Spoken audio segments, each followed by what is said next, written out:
ધર્મલોક શ્રદ્ધા અને સમર્પણના પાવન મંચ પર આપ સૌનું હૃદયપૂર્વક સ્વાગત છે। આજે આપણે વૃશ્ચિક રાશિના જાતકો માટે એક અત્યંત મહત્વપૂર્ણ અને જીવન બદલી નાખનારા દૈવી પરિવર્તન વિશે વાત કરવા જઈ રહ્યા છીએ। પૌરાણિક કથાઓમાં ઉલ્લેખ છે કે જ્યારે ભગવાન નારાયણે મોહિની રૂપ ધારણ કરીને દેવોને અમૃતપાન કરાવી રહ્યા હતા, ત્યારે રાહુએ છલપૂર્વક તે અમૃતનો એક ઘૂંટડો પી લીધો હતો। જ્યારે આ વાતની જાણ થઈ, ત્યારે ભગવાને પોતાના સુદર્શન ચક્રથી રાહુનું મસ્તક ધડથી અલગ કરી દીધું। આ ઘટનામાં જે ઉપરી ભાગ હતો તે રાહુ કહેવાયો અને નીચેનો ભાગ કેતુ બન્યો।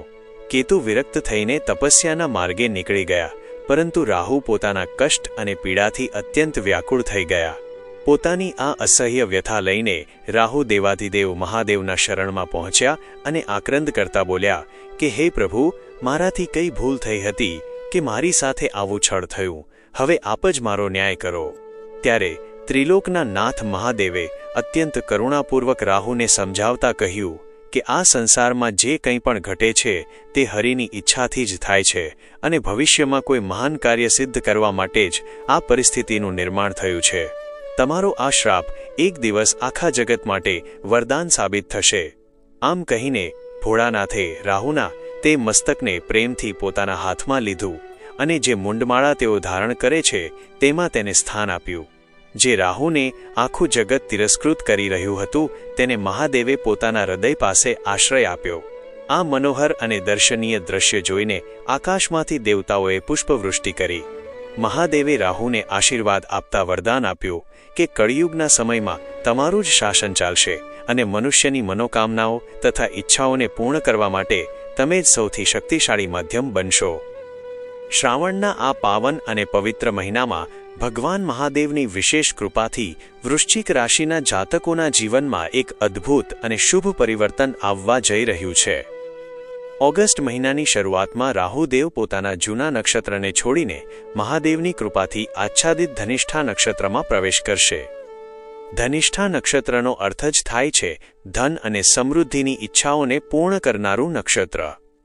આ નક્ષત્રના દેવતા અષ્ટવસુ છે, જે તમામ મનોકામનાઓ સિદ્ધ કરે છે, અને આ નક્ષત્રના સ્વામી બીજા કોઈ નહીં પરંતુ વૃશ્ચિક રાશિના પોતાના સ્વામી મંગળ દેવ છે, જે સાક્ષાત શિવપુત્ર ગણાય છે। ધનિષ્ઠા નક્ષત્રનું પ્રતીક ચિહ્ન ભગવાન શિવનું પ્રિય વાજિંત્ર ડમરું છે। ડમરું એ જીવનમાં સંતુલન અને સ્થિરતાનું પ્રતીક છે, અને હવે રાહુ જેવા પ્રભાવશાળી ગ્રહ આ ડમરુના નક્ષત્રમાં પ્રવેશ કરી રહ્યા છે। આ દૈવી પ્રભાવ આવનારા ઘણા મહિનાઓ સુધી ચાલુ રહેશે। જો તમારા જીવનમાં અત્યાર સુધી અનિશ્ચિતતા, ભય કે મૂંઝવણની સ્થિતિ રહી હોય, તો હવે મહાદેવના આશીર્વાદથી તે તમામ અંધકાર દૂર થવાનો સમય આવી ગયો છે। કારણ કે એક તરફ રાહુ જો ભ્રમ કે અસુરક્ષા આપે, તો સામે પક્ષે મંગળદેવ પાસે અદ્ભુત સાહસ, સ્પષ્ટતા અને રક્ષણ કરવાની શક્તિ છે। તેથી આ સમયગાળો તમારા માટે માત્ર સલામતી જ નહીં, પરંતુ આર્થિક ઉન્નતિ અને કાર્ય કરવાની નવી ઉર્જા લઈને આવશે। આ પાવન પરિવર્તનને આપણે બે મુખ્ય તબક્કામાં સમજી શકીએ છીએ। પ્રથમ તબક્કામાં જ્યારે રાહુ તમારા ચોથા ભાવમાં બિરાજમાન રહેશે, ત્યારે તે ઈચ્છાપૂર્તિના સ્થાન પર ગણાશે।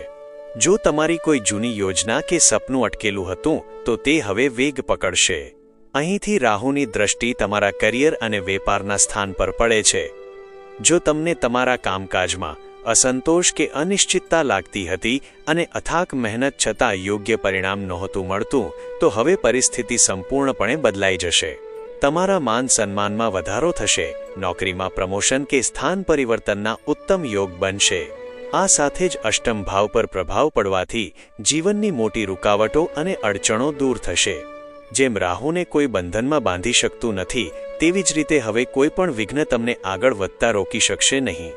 રોકાણ કે પ્રોપર્ટી ખરીદવાની યોજના બનાવી રહ્યા હોવ, અથવા વિદેશ સંબંધિત કોઈ વેપાર કે કામકાજ સાથે જોડાયેલા હોવ, તો તેના માટે પણ આ સમય અત્યંત સાનુકૂળ પરિણામ આપશે। ત્યારબાદ દ્વિતીય તબક્કામાં રાહુ તમારા ત્રીજા ભાવમાં પ્રવેશ કરશે, જે તમારા આત્મવિશ્વાસ, સાહસ અને પરાક્રમનું સ્થાન છે।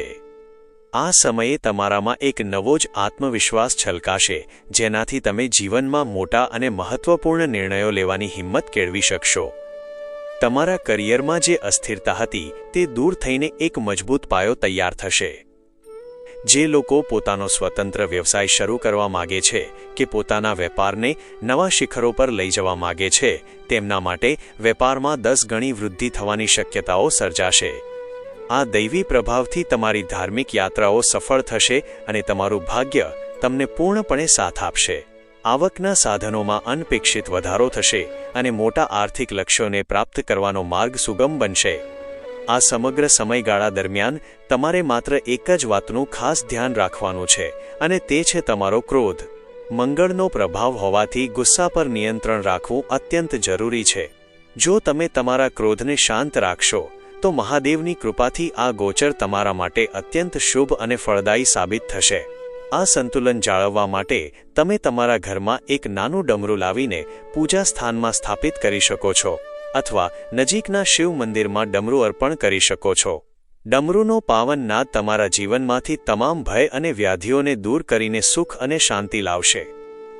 આશા છે કે આજની આ આધ્યાત્મિક અને દૈવી માહિતી તમને તમારા જીવનમાં એક નવી દિશા અને આશા આપશે. જો તમને આ વિડીયો પસંદ આવ્યો હોય અને મહાદેવનો આ સંદેશ તમારા હૃદયને સ્પર્શી ગયો હોય તો વિડીયોને લાઇક ચોક્કસ કરજો અને કોમેન્ટમાં હર હર મહાદેવ લખવાનું ભૂલતા નહીં. આવી જ જ્ઞાનવર્ધક અને આધ્યાત્મિક માહિતી સતત મેળવવા માટે ધર્મલોક ચેનલને આજે જ સબસ્ક્રાઇબ કરો અને બેલ આઇકન દબાવી દો, જેથી દરેક નવો વિડીયો સૌથી પહેલા તમારા સુધી પહોંચે. તમારી યાત્રા મંગળમય રહે અને મહાદેવના આશીર્વાદ હંમેશા તમારી સાથે રહે તેવી પ્રાર્થના.